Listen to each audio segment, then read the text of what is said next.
Ya, telinga kita sudah sangat akrab dengan warisan kuliner yang satu ini. Makanan pecel tidak bisa lepas dari sambal kacangnya. Hampir di semua daerah, terutama di Jawa, mengklaim memiliki makanan pecel yang khas.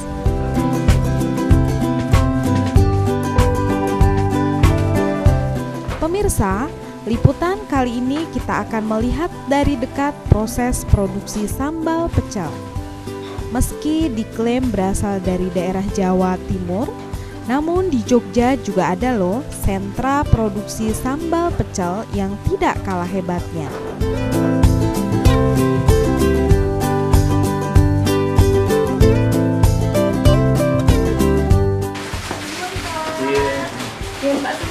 Iya, saya sendiri. Ini dengan industri Sambal pecel. Boleh saya lihat proses Monggo silakan. sambil diceritakan ya Pak? Oh iya. Ya, sambal pecel Mutiara Sari namanya. Sentra produksi sambal pecel ini berada di Desa Gamping Kidul, RT 1 RW 19 Ambar Ketawang, Gamping, Sleman, Yogyakarta. Adalah Bapak Sujiono yang berhasil merintis industri rumahan ini.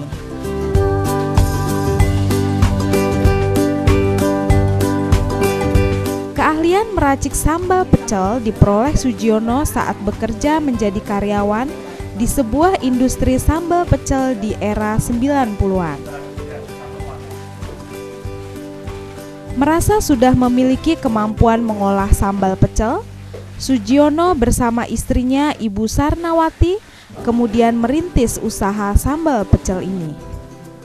Berkat keuletan dan kegigihan Sujiono, sambal pecel produksinya yang pada awalnya hanya dijajakan keliling, kini sukses menembus pasaran Jogja, dari mulai pasar tradisional hingga toko oleh-oleh.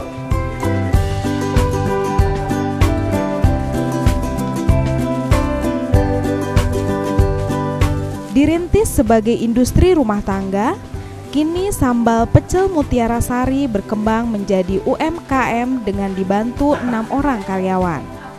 Setiap hari Sujiono rata-rata mampu mengolah 80 kg sambal pecel. Saya dulu memang awalnya pernah kerja di sambal pecel ini. Kebetulan waktu itu cukup, jadi perusahaannya tempat saya kerja tutup, saya mencoba sendiri dari awal. Jadi semua memang dari nol. Saya juga keliling itu pakai sepeda. 2 tahun 97-an.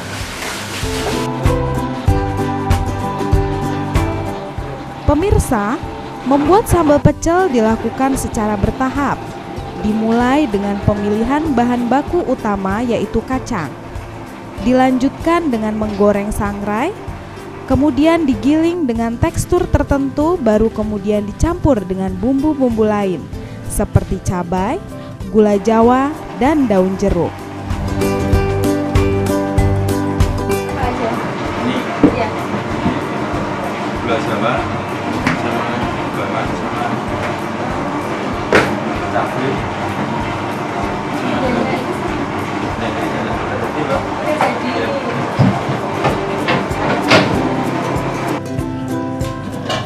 Meskipun banyak sambal pecel lain yang beredar di pasaran, Sujiono mengaku tidak terlalu khawatir akan mempengaruhi pasaran produk sambal pecelnya. Sujiono mengaku konsumen sudah pintar memilih produk sambal pecel yang berkualitas dan bercita rasa tinggi.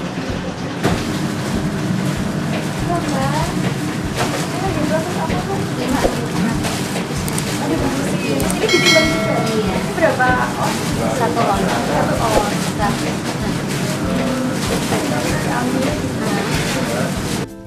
Sujiono menambahkan, produk sambal pecelnya memiliki keunggulan dibanding produk sejenis. Saat proses produksi, bahan yang digunakan tidak dicampur dengan unsur tambahan lain, misalnya minyak goreng. Sehingga selain rasa yang dihasilkan alami, sambal pecelnya bisa tahan lama meski tanpa bahan pengawet.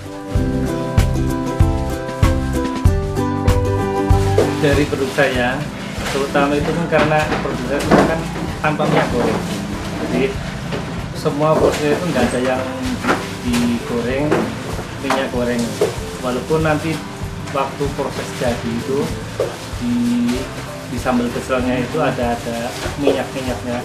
Itu kan alami dari karena kacang itu kan ada kandungan minyak. Jadi bukan dari minyak itu bukan dari minyak goreng tapi memang dari minyak kacang itu. Dan juga mungkin dari kebetulan kemasan kami kan memang lain daripada yang lain. Secara umum itu mungkin kebanyakan persegi itu, kalau saya kan bulat. Selain menjaga cita rasa produknya, Sugiono juga berkreasi dalam mengemas sambal pecelnya. Sambal pecel Sugiono dikemas dengan bentuk khas, bulat seperti kepalan tangan. Hal ini dimaksudkan memberi kesan berbeda dengan produk sejenis lainnya. Sambal pecel Mutiara Sari ini selain dalam bentuk yang paling kecil, ini dalam bentuk rentengan seperti ini, juga ada dalam bentuk cup, ini berisi 250 gram, dan juga ini yang paling besar sebesar 1 kilogram.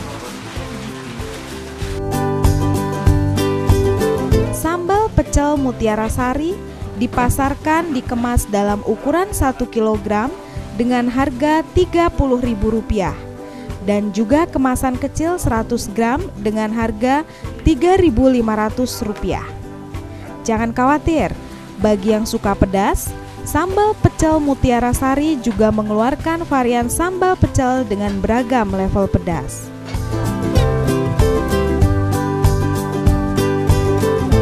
Pemirsa penasaran? Buruan datang langsung ke sentra produksi sambal pecel Mutiara Sari di wilayah Gamping, Sleman, atau di pasar atau toko oleh-oleh terdekat.